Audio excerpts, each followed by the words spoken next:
What's up everyone, welcome back. Today we're talking about two different watches. We're kind of doing a compare and contrast sort of video here. We've got the Garmin 55 and the Garmin 245, and hopefully you've seen my video, the full review on the Garmin 55 that I put out about a week ago. And I was going to do a full video on the Garmin 245 as well, but these watches are so similar that I feel like it would probably be much more worth your time if I just put a video together on the differences. And also, I just checked, Garmin is running a pretty big sale right now on the 245 to where these are almost the same price. So I wanted to do this video just kind of like a quick hits to give you that top level information. I chose to get the Garmin 245, just the regular one, instead of the music version because I wanted to compare these two watches specifically as closely as possible. I bought both of these watches during a Black Friday sale. They were both pretty heavily discounted, but currently the 245 is on a better sale than I got it for, so lucky you. So let's talk about some of the hardware differences between the two, and I've got the Garmin 55 over here on the left and the 245 over here on the right. As far as weight goes, these are some of Garmin's lightest watches, and that's one of my favorite features about these watches is that they just feel so weightless on your wrist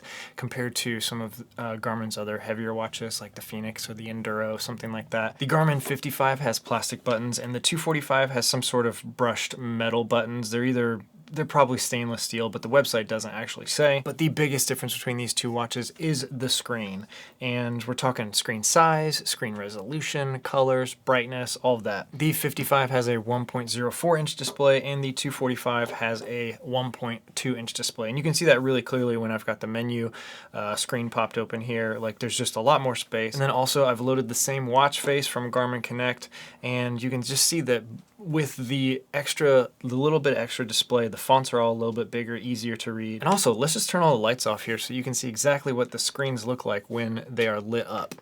Again, on the right hand side, this is the Garmin 245. And when I go into the menu, you can see that the brightness on the 245 is much brighter. It's a much better viewing experience on the 245. And then even back here on the watch face, it's just so much easier to read the 245 in the dark. So let's get these lights back on here.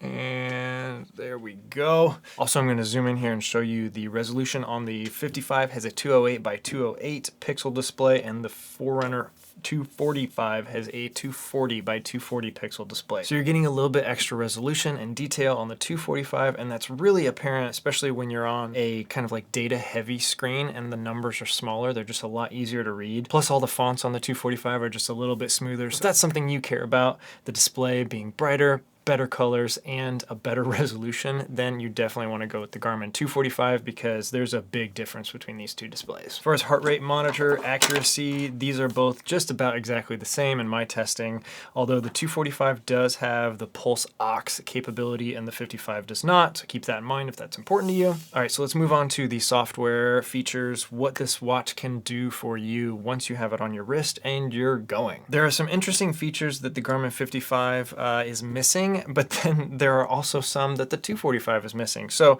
we're going to kind of talk about those here. The biggest one that probably most people that are watching this channel are going to care about is that the Garmin 55 does not have a trail running activity, and the 245 does. So the reason that that's kind of important is because sometimes you're going to want to set up your data screens to look differently based off of if you're doing a run outside on roads or if you're doing a run outside on trails. You might not care about some things out on the trail that you do when you're running on the roads, like specifically maybe like your overall mile pace, cadence, running power, things like that are much more applicable to running out on the roads where everything's a lot more consistent. Running out on the trails, I don't care what my cadence is because it's going to be so different. Hiking up hills, running downhill. That's one benefit to having that extra activity mode on the 245. You can have your data field set up differently. Once your data is uploaded to like Strava or Training Peaks, it doesn't matter. A run is a run.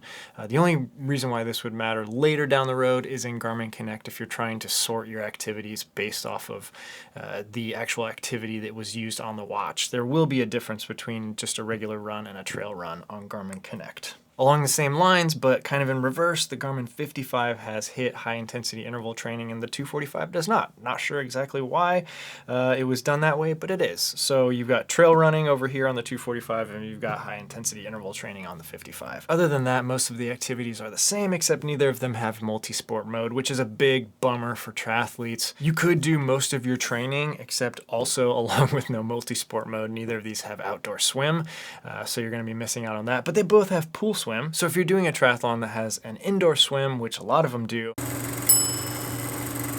you could start an activity, stop an activity, start an activity, stop an activity in each of your transitions. But other than that, most of the activities that you want are going to be included. Moving into the widgets, they both have the same design of the widgets. However, the 245 with that bigger screen and the better resolution is going to be a much better experience when you're scrolling through and viewing everything. But you will notice that the performance widget is a little bit different. The 245 has that extra training load information, but both of them have VO2 max and race predictions and your recovery time. Both of them have body battery, which I feel like is really an awesome feature that Garmin does, and it's really helpful when you're training, and especially if you're increasing your load or maybe you're trying to figure out if you're not getting enough sleep.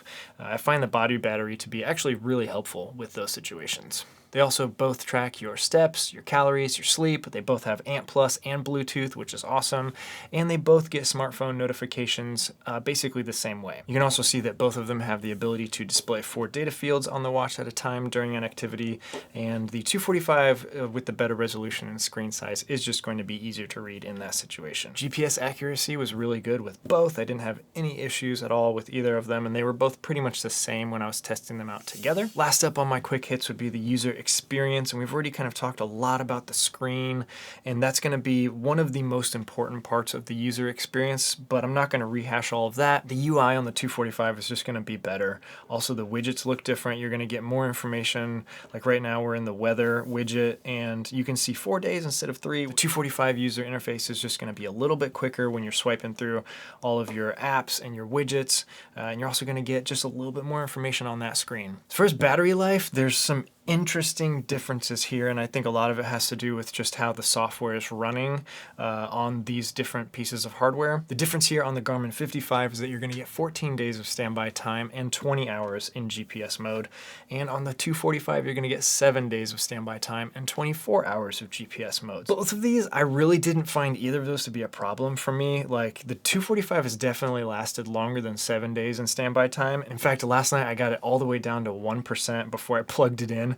I just wanted to see how far it could go, and it was definitely longer than a week, but you're not going to need to charge either of these more than maybe once a week or maybe once every 5 days. So not a huge difference in the battery life. It's just an interesting difference in how it's running the software and some of the back end about how the battery is actually being used. So that's it for my quick hits on the Garmin 55 versus the 245. Just talked a little bit about the hardware, the features, and the user experience. Just want you guys to make the most informed and best decision when you're looking at these two watches on the internet, because sometimes it's a little bit difficult to read through all the specs on the internet and figure out how's this actually going to be different in my daily life when I'm using it for running, swimming, biking, and all of the health features as well that come along with it. With the Garmin 245 on such a big sale right now, it really takes away one of the biggest advantages that the Garmin 55 has when you're comparing these two watches. So if you like this video, definitely give it a like, leave a comment down below, and let me know if you have any experience with either of these two watches,